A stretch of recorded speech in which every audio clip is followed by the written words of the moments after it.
So we finally have the Model 3 Highland announcement that it is coming to Japan. But the very next day, BYD make their own announcement, which kinda overshadows it. Let's break down and compare both announcements and what it means for Japan.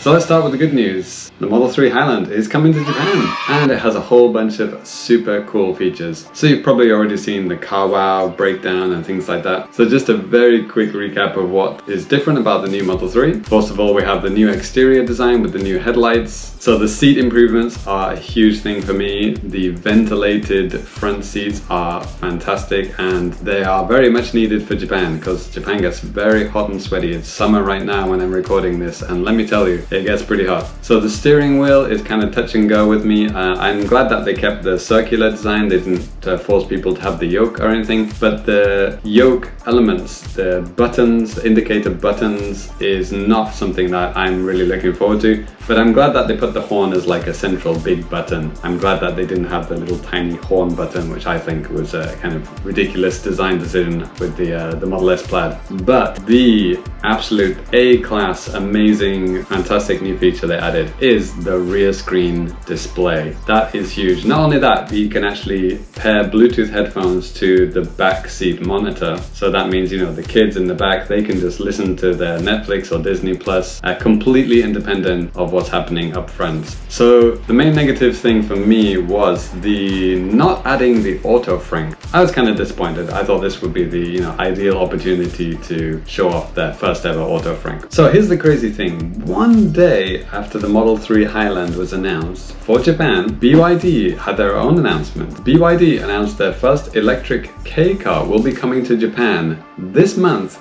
literally in a few weeks. So compare that to the Tesla announcement. They showed off the Model 3 Highland, but they showed off left-hand drive only. Despite using British YouTubers to show off the car, they were driving on the wrong side for those countries. The delivery time is set for December 2023 at the earliest and March 2024 at the latest. And then the price of the Model 3 actually increased. So why is this a big deal? So in Japan, the most popular classification of car is the K car, these mini cars, these micro cars that you might have seen before. I mean, put it this way, what's the best-selling EV in your country? A lot of you will answer the Tesla Model Y, the SUV. And what EV are you most looking forward to coming out?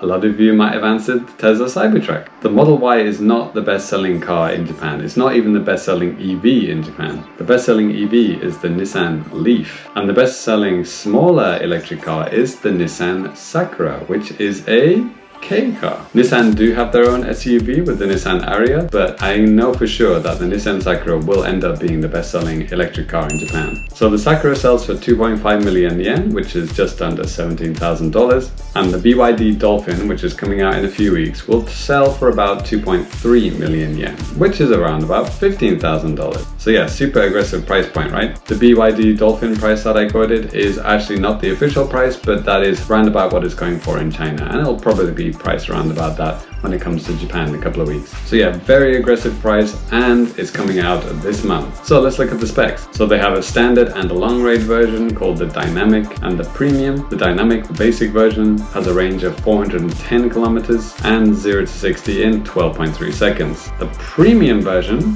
has a range of 490 kilometers and goes to 0 to 60 in 7 seconds. Not only that, BYD were very smart. They actually changed the charging port from the Chinese standard to the Japanese CHAdeMO standard, which is the most popular way to charge your electric car in Japan. In fact, I charge my Tesla with a CHAdeMO adapter, which I got free with my car. Although I've heard that they're not giving away those adapters for free anymore. So yeah, super smart of BYD to change the CHAdeMO adapter for the Japanese model. And in a 1-2 punch, in the same announcement, BYD said they're going to the Tokyo Motor Show this year, and they're going to show off all their whole range of cars at the show.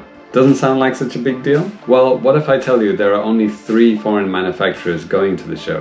BMW, Mercedes-Benz, and BYD. Tesla are not going. If you've been following my channel for a while, you'll know that Mercedes are by far the most popular foreign car manufacturer in Japan. Even though their EVs are very, very expensive, I think they're going to do pretty well here. So think about the significance of that. The entire show is filled with Japanese manufacturers, and then 3 foreign manufacturers, one of which is BYD. So yeah, I just bought my ticket for the show actually. It's going to be in October. So be sure to bookmark the channel by subscribing, and then you'll get notified to when I start my coverage of the show. So what do you think about this aggressive move by BYD? Kind of overshadowing Tesla's announcement by announcing a car much more suitable for Japan the day after Tesla will make their announcement. As for who will come out on top in terms of the best foreign EV manufacturer in Japan, BYD will probably do pretty well with their micro cars. I mean, they have experienced those kind of cars sell in China as well, right? And then Nissan have their Sakura as well. And then also Suzuki have plans to make an electric K car as well. I made a video on that a while back. But those Suzuki electric K cars might not come out for another few years. And where's the Tesla Model 2? Where's this compact car, you know, $25,000 car that has been talked about for so long? By the time it comes out in Japan, there's already going to be a whole bunch of electric K cars available in the country, probably for less than $25,000. Thank you so much for watching, guys. I was James from EV Man Japan. I'll see you in the next video. Peace. By the way, did you see my mascot character called Denki? His nickname is Den-chan. Go back in the video, see if you can spot him.